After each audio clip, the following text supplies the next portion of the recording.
नमस्कार मित्रों, नमस्कार। नाम सुरिमल सिंह और मैं आपको एक बेहतरीन कहानी के माध्यम से माता से प्रेम कितना होता है इसके बारे में सिया राम शरण गुप्त जी की कहानी को मैं आपको बताने जा रहा हूं, जिसका शीर्षक है काकी।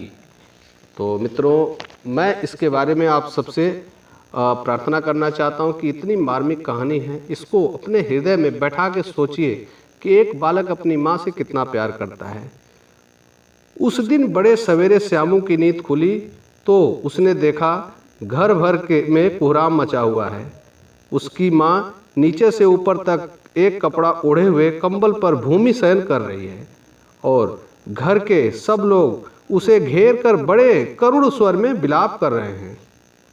लोग जब उसकी माँ को शमशान ले जाने के लिए उठाने लगे तब श्यामू ने बड़ा उपद्रव मचाया।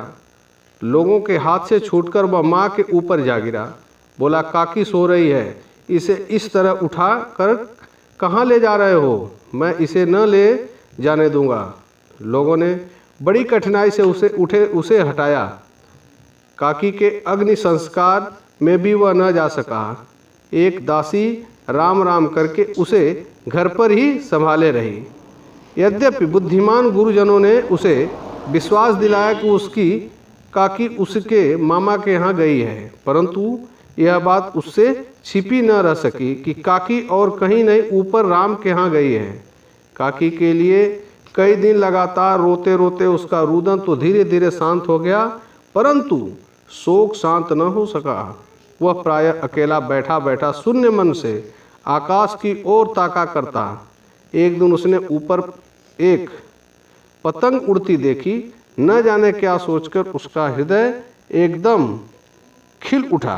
पिता के पास जाकर बोला, काका मुझे एक पतंग मंगा दो, अभी मंगा दो। पत्नी की मृत्यु के बाद विश्वेश्वर, जो श्यामू के पिताजी हैं, उनका नाम विश्वेश्वर है, बहुत अनमने से रहते थे। अच्छा मंगा दूंगा कहकर वे उदास भाव से और कहीं चले गए। श्यामू पतंग के लिए बहुत उत्कंठित था। वह अपनी इच्छा को किसी तरह न रोक सका। एक जगह खूंटी पर विश्वेश्वर का कोट टंगा था। इधर उधर देखकर उसके पास स्टूल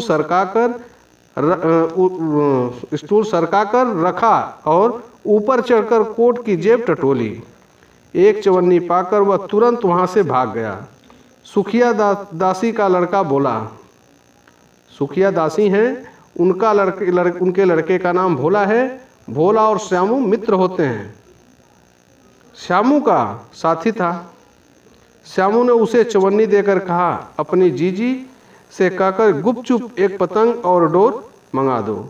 देखो अकेले में लाना, कोई जान न पाए। उसके मन में कुछ ऐसी बातें थीं कि जो किसी को बताना नहीं चाह रहा था। उसके लिए उसने कहा कि चुपचाप अकेले लेके आना, कोई जान न पाए। इसके आगे मित्रों, पतंग आई। एक अंधेरे घर में उसमें डोर बांधी जाने लगी। श्यामू ने धीरे से कहा, भोला किसी से न कहो तो एक बात कहूँ? भोला ने सिर हिलाकर कहा, नहीं किसी से न कहूँगा। श्यामू ने रहस्य खोला, मैं यह पतंग ऊपर राम के यहाँ भेजूँगा। इसको पकड़कर काकी नीचे उतरेंगी। मैं लिखना नहीं जानता, नहीं तो इस पर उसका नाम लिख देता। भोला श्यामू से अधिक समझदार था। उसने कहा, बात तो बहुत अच्छी को सोची, परंतु एक कठिनाई है इस काम में मित्र। यह डोर पतली है, इसे पकड़कर काकी उतर नहीं सकती। इसके टूट जाने का डर है। पतंग में मोटी रस्सी हो तो सब ठीक हो जाए। श्यामू गंभीर हो गया। मतलब यह बात लाख रुपए की सुझाई गई, परंतु कठिनाई यह थी कि मोटी रस्सी कैसे मंगाई जाए। पास में दाम है नहीं और घर के जो आदमी उसकी काकी को बिना दया मया के जला आए हैं, वे उसे इस काम के लिए कुछ देंगे नहीं। उस दिन श्यामू को चिंता के मारे वह बड़ी रात तक नींद नहीं आई।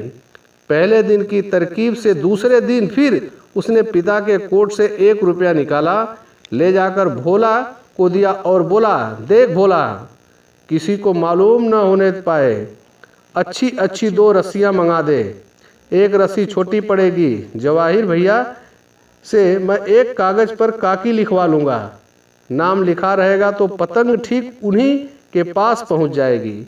2 घंटे बाद प्रफुल्ल मन से श्यामू और भोला अंधेरी कोठरी में बैठे हुए पतंग में रस्सी बांध रहे थे। अकस्मात उस उग्र रूप धारण किए हुए विश्वेश्वर शुभ कार्य में विघ्न की तरह वहाँ जा घुसे। भोला और श्यामू को धमकाकर बोले, तुमने हमारे कोट से रुपया निकाला है। भोला एक ही डांट में मुखबिर हो गया, बोला, श्यामू भैया ने रस्सी और पतंग मंगाने के लिए निकाला था। विश्वेश्वर ने श्यामू को 2 तमाचे जड़कर कहा, चोरी सीख कर जेल जाएगा। अच्छा तुझे आज अच्छी तरह बताता हूँ। कहकर कई तमाचे जड़े और कान मलने के बाद पतंग फाड़ डाली। जब रस्सियों की ओर देखकर पूछा, ये किसने मंगाई? भोला ने कहा, इन्होंने मंगाई थी। कहते थे इससे पतंग तानकर काकी को राम के यहाँ से नीचे उतारेंगे। विश्वेश्वर हतबुद्धि होकर वहीं खड़े रह गए। उन्होंने फटी हुई पतंग उठाकर देखी, उस पर चिपके हुए कागज़ पर लिखा था काकी। मित्रों, इतना प्रेम अपनी माँ से करता था बच्चा, और माँ को मंगाने के लिए उसने क्या जतन किया ये आपके सामने है।